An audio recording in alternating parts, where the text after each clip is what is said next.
ये तो हम सभी जानते हैं कि आज से करोड़ों साल पहले पृथ्वी पर सबसे बड़े जीव यानी डायनासोर का दबदबा था। यह समय पृथ्वी के अस्तित्व का मध्यकाल था, पर आज के युग में केवल डायनासोर के अवशेष ही पाए जाते हैं। तो आज इस भाग में हम आपसे डायनासोर से जुड़े 15 बहुत ही बेहतरीन फैक्ट्स शेयर करेंगे, जो कि काफी इंटरेस्टिंग होने वाला है। तो बने रहिए वीडियो के अंत तक। 1. डायनासोर की उत्पत्ति आज से 23 करोड़ साल पहले हुई थी। लगभग 16 करोड़ वर्षों तक पृथ्वी पर रहने के बाद आज से 6.5 करोड़ साल पहले डायनासोर लुप्त हो गए। 2. जिस समय पृथ्वी पर डायनासोर मौजूद थे, उस समय 7 महाद्वीप आपस में जुड़े हुए थे। लगभग 20 करोड़ वर्ष पहले महाद्वीप एक दूसरे से अलग होने लगे, जिसके कारण डायनासोर धरती के सभी क्षेत्रों में फैल गए।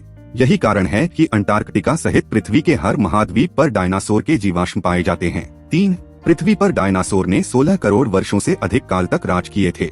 मानव जीवन इसका केवल 0.1% है। जिस काल में डायनासोर पृथ्वी पर जीवित थे, उसे मेसोजोइक एरा कहा जाता है।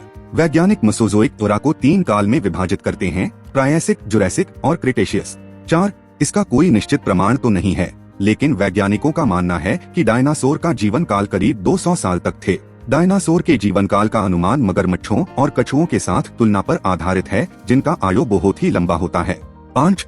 पृथ्वी पर पहले छोटे आकार के डायनासोर अस्तित्व में आए, बाद में बड़े आकार के। 23 करोड़ वर्ष पहले ट्रायसिक काल के दौरान दिखाई देने वाले पहले डायनासोर छोटे और कम वजन के थे। जुरैसिक काल और क्रिटेशियस काल के दौरान बड़े डायनासोर जैसे ब्रैकियोसोरस और ट्राइसराटॉप्स पाए जाते थे। 6. डायनासोर शब्द प्राचीन ग्रीक शब्द डीनोस और सौरोस से लिया गया है, जिसका अंग्रेजी में अर्थ टेरिबल और लिजर्ड यानी भयानक छिपकली होता है। 8.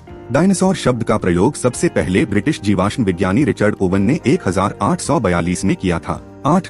रिचर्ड ओवन ने उस समय के 3 ज्ञात सरीसृप जैविक समूहों मगलोसोरस, इग्वानोडॉन और हाइलियोसोरस का अध्ययन किया और पाया कि इन 3 समूहों में पाए जाने वाले जानवरों में लगभग समान विशेषताएं हैं, जैसे कि अपने समय का सबसे बड़ा जानवर होना, जमीन पर रहना और अपने पैरों पर चलना। इस वजह से रिचर्ड ओवन ने इन सभी प्राणियों का एक सामान्य समूह बनाया, जिसे डायनासोर कहा जाता था।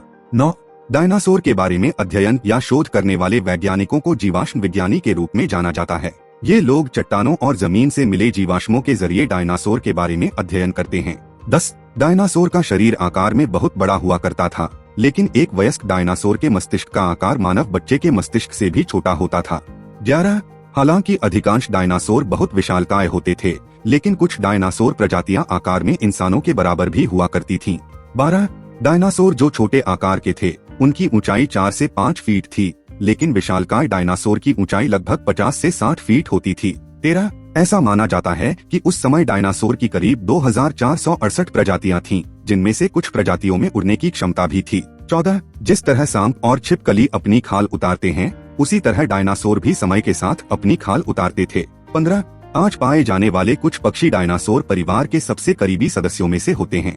तो मित्रों, अगर आपको आज का ये डायनासोर से जुड़े फैक्ट्स पसंद आया है, तो प्लीज वीडियो को लाइक और चैनल को सब्सक्राइब करके हमें मोटिवेट कीजिएगा। धन्यवाद।